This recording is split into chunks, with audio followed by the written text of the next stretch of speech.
Glorieux Jésus, merveilleux Seigneur, nous te remercions pour ce moment merveilleux que tu nous accordes de pouvoir écouter ta parole. Nous te faisons confiance, à ton Esprit présent en ces lieux pour qu'il puisse nous enseigner et qu'il puisse imprégner cette parole aujourd'hui dans nos vies. Ta parole ne vient jamais sans pouvoir produire ce pourquoi elle a été envoyée. Nous te faisons confiance que ce sera source des bénédictions manifestes dans la vie de chacun d'entre nous.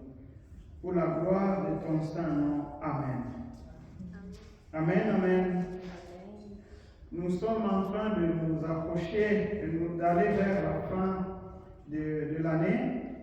Et c'est exactement, ça correspond pratiquement aussi à la fin de notre thème de l'Église.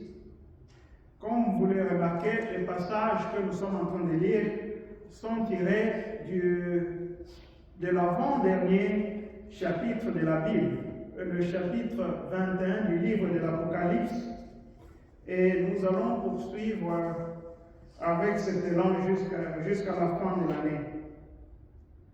C'est très, très important de pouvoir suivre ces enseignements parce qu'ils décrivent la situation spirituelle, l'état spirituel du corps de Christ, l'état spirituel de ce que doit être l'épouse du Christ.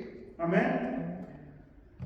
Si nous voulons réellement être des chrétiens qui manifestent la nature de Jésus-Christ ou la nature de l'épouse de Jésus, il est très important que nous puissions suivre ces enseignements dès la fin de cette année-ci.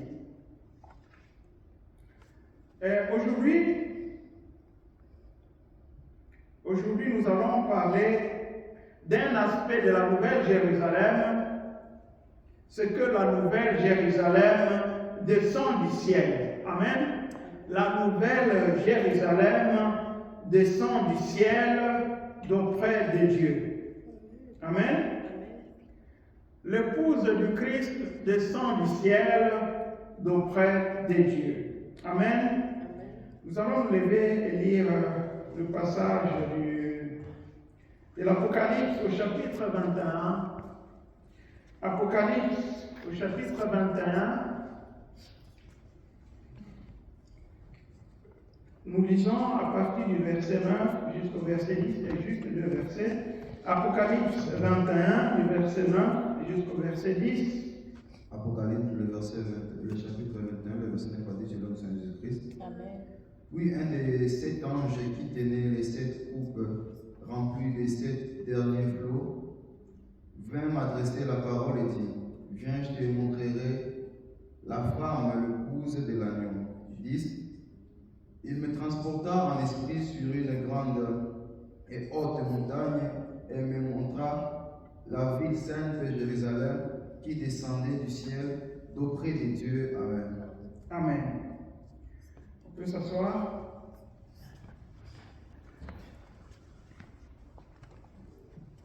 Ce passage, nous l'avons lu aussi le dimanche dernier, mais là, nous avions souligné juste un aspect, celui du fait que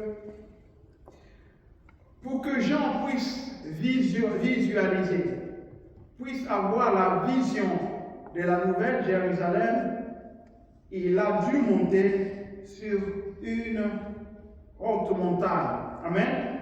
Mais aujourd'hui, nous allons voir un autre aspect. C'est du fait que, d'abord, l'ange demande à Jean de venir afin qu'il puisse lui montrer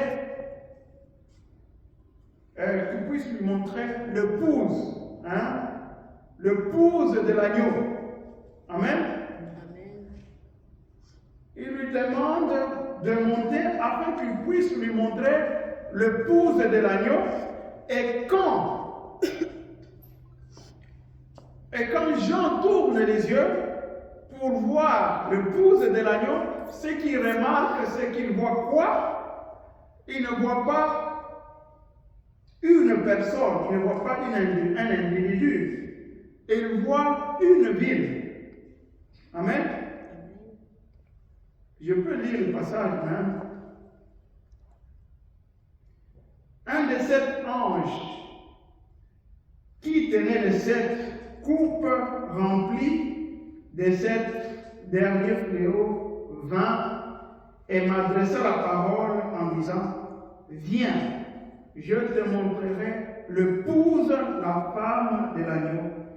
Et il me transporta en esprit sur une grande haute montagne, et il me montra la ville sainte, Jérusalem, qui descendait du ciel auprès de Dieu.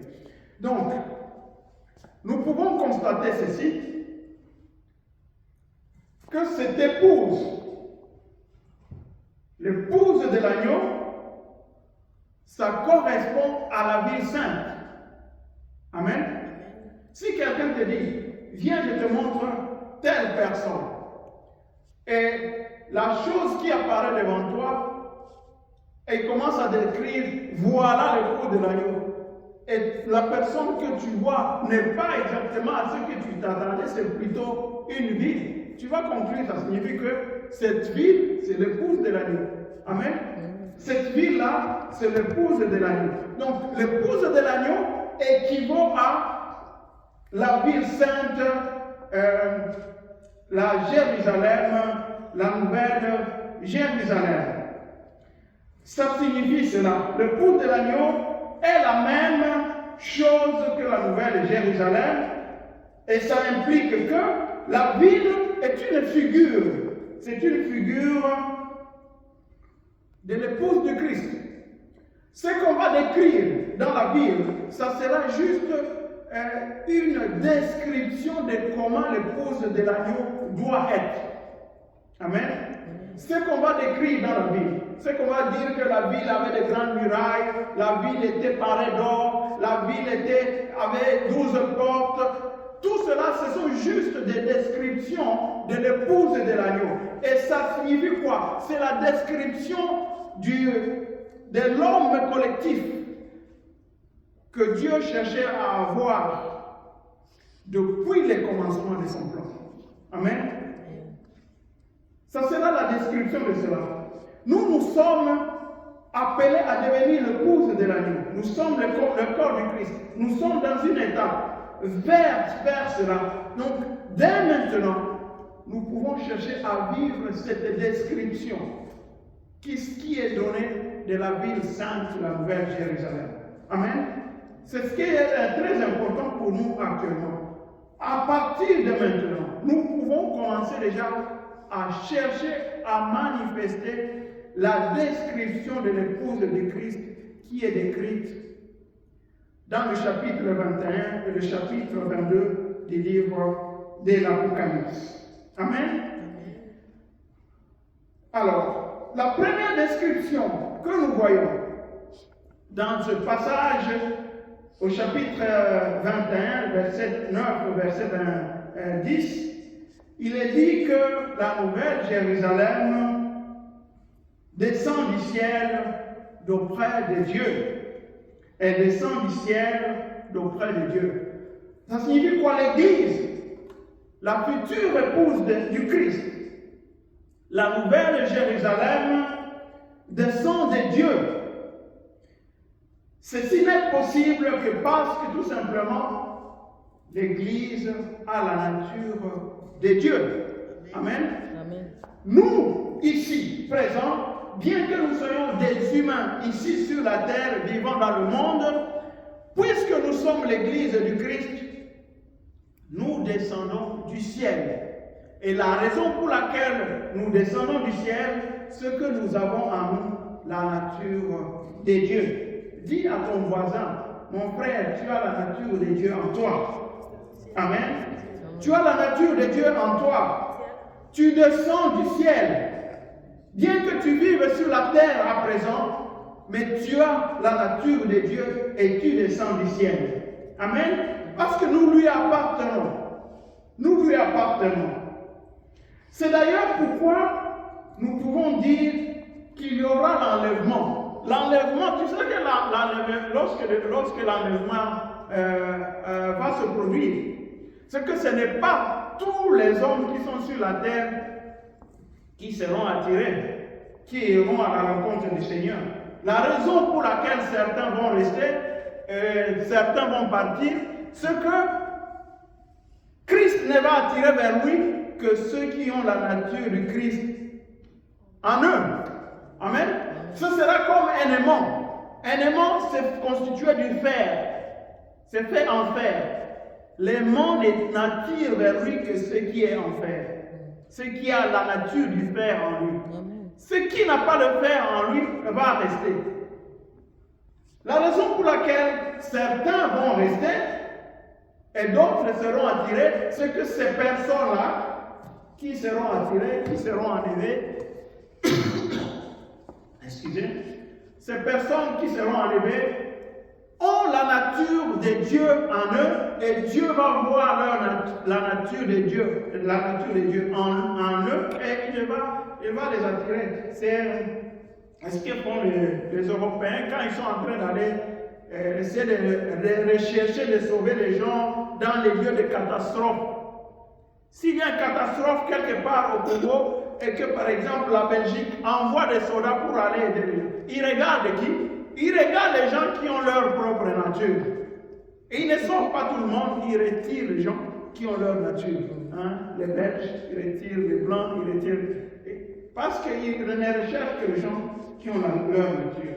Donc nous appartenons à Dieu parce que nous avons en nous la nature de Dieu et parce que nous venons de lui. C'est très important de le savoir. La nouvelle Jérusalem a pour origine Dieu, exactement comme Ève, qui a été donnée à Adam comme épouse, a pour origine Adam lui-même. C'est exactement la même chose. Ève a été donnée à Adam comme épouse, et nous savons que Ève représente l'Église. Ève a été donnée à Adam comme épouse d'Adam parce qu'elle avait la même nature qu'Adam. Elle avait la même origine qu'Adam. Elle était inclue dans Adam. Amen. C'est très important. C'est très important de comprendre cela. C'est très important de comprendre cela. Et dans l'Ancien Testament, nous avons aussi un autre exemple qui montre comment que Dieu n'attire vers lui que ce qui lui appartient, ce qui a sa nature en lui. Abraham, nous savons qu'Abraham avait quitté la région de Mésopotamie, il a été appelé par le Seigneur et on a placé dans la terre de Canaan. Cette terre était habitée autour, était possédée par les gens qu'on appelle des Cananéens. Mais lorsque Abraham voulait chercher une épouse pour son fils Isaac, qu'est-ce qu'il a fait? Il a dit ceci, dans la parole de Dieu, dans le livre de la Genèse, au chapitre 24, du verset 2 au verset 4, il est dit ceci. Abraham dit à son serviteur, le serviteur qui était chargé d'aller chercher l'épouse pour Isaac, il dit à son serviteur, le plus ancien de sa maison, l'intendant de tous ses biens, mets je te prie, ta main sous ma cuisse. Je te ferai jurer par l'Éternel, le Dieu du ciel et le Dieu de la terre, de ne pas prendre pour mon fils une femme parmi les filles des Cananéens, au milieu desquelles j'habite, mais d'aller dans mon pays et dans ma patrie prendre une femme pour mon fils Isaac. Rebecca avait presque le même sang que Isaac. Et Rebecca représente l'Église. Rebecca représente l'Église. La façon dont Isaac a pu avoir Rebecca représente la façon dont Christ a pu avoir a pu nous avoir, a pu avoir l'Église. Amen. Donc, Dieu ne va rechercher que ce qui lui appartient. Il ne va pas rechercher ce qui ne lui appartient pas. Amen. Si tu as été attiré vers Dieu maintenant, c'est parce qu'en toi, tu as la nature de Dieu. C'est très important que nous puissions le comprendre, que nous puissions l'avoir. Dieu désire obtenir un homme collectif, une Ève, une épouse de la même nature que Christ. Amen. Christ est donc venu des cieux. Il est venu rechercher ses frères. Il est venu rechercher ceux qui ont la nature de Dieu en eux. Amen. Dans Hébreux au chapitre 2, au verset 11, il est dit ceci. Car celui qui sanctifie et ceux qui sont sanctifiés sont tous issus d'un seul. Amen. Celui qui sanctifie, c'est qui? C'est Christ. C'est Christ qui nous sanctifie. Et nous qui sommes sanctifiés, nous sommes issus d'un seul. Le seul dont nous sommes issus, c'est qui? C'est Dieu. Nous avons la même origine. Amen. Christ qui nous sanctifie et nous qui sommes sanctifiés, nous avons la même nature en nous. C'est pourquoi, le verset continue, dit, c'est pourquoi il n'a pas honte de les appeler frères. Nous sommes les frères du Christ, les frères et les sœurs du Christ. Pourquoi? Parce que nous avons en nous la nature de Dieu. La nouvelle Jérusalem descend du ciel. Il n'est pas seulement question de voir notre origine. Hein? Nous savons que nous tous, avant de venir à Christ, nous avons été des pécheurs. Hein? L'œuvre du Christ est magnifique. Il nous a sauvés de l'état des pécheurs à devenir les enfants de Dieu. Mais il y a un aspect intérieur qui montre que, en réalité, nous avons la nature de Dieu en nous. C'est pourquoi nous avons été sauvés par Christ. Amen. Nous avons la nature de Dieu en nous. Nous appartenons à Dieu. Chaque membre de l'Église provient entièrement de Dieu et est de la nature de Dieu. Certains ne seront jamais sauvés. Certains, même si vous fournissez tous les efforts possibles pour qu'ils viennent à Christ, ces gens-là ne seront jamais sauvés. La raison, c'est parce que ces gens n'ont pas en eux la nature de Dieu. Amen. Ils n'ont pas en eux la nature de Dieu en eux. Et une de cette nature de Dieu que nous devons savoir, c'est que la nature de Dieu est sainte. La nouvelle Jérusalem, nous l'avions dit le dimanche dernier, a comme caractéristique, elle est sainte. Elle descend du ciel. Dieu seul est saint. Si la nouvelle Jérusalem est sainte, c'est parce qu'elle a la nature de Dieu.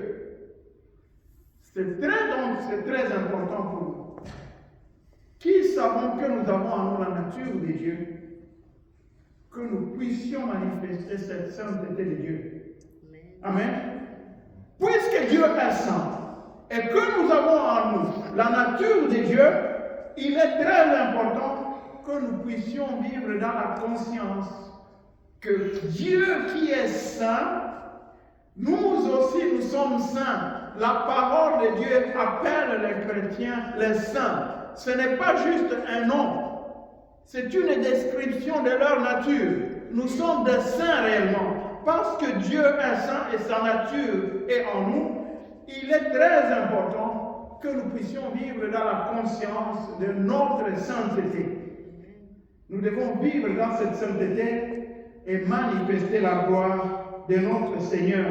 C'est pourquoi la parole de Dieu invite les gens, les chrétiens clairement, il dit, soyez saints, comme votre Père céleste est saint. Soyez saints, comme votre Père céleste est saint. Même si nous vivons dans le monde, nous appartenons à Christ, nous avons la nature de Dieu, nous devons apprendre à vivre dans la sainteté parce que notre nature est cette nature de la sainteté. La Nouvelle Jérusalem, c'est une ville caractérisée par sa sainteté et nous qui sommes l'épouse de Christ, nous sommes appelés à manifester cela pour la gloire de son Saint-Nom. Amen. Amen.